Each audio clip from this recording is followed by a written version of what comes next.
గోకులంలో కృష్ణుడు చాలా ఆనందంగా ఉండేవాడు.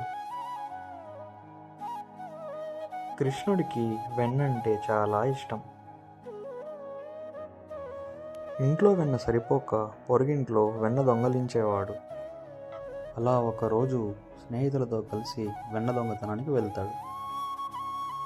దొంగతనం చేసిన వెన్నను తింటూ గోపికల కంట్లో పడతాడు. కృష్ణుడు చేసిన దొంగతనాన్ని గోపికలు యశోదమ్మకి చెప్పేస్తారు. వెన్న దొంగతనం చేస్తావా అని కోపంగా చూసింది యశోదమ్మ. కృష్ణుడు ముద్దుగా నేనేం తినలేదమ్మా అంటూ అబద్ధం చెప్తాడు. కృష్ణుడు నోటికి వెన్న అంటుండడం చూసి యశోద ఒక్కసారిగా నవ్వుతుంది. తన తల్లి ప్రేమతో కృష్ణుడు నవ్వుతూ ఆమె చెంత చేరాడు.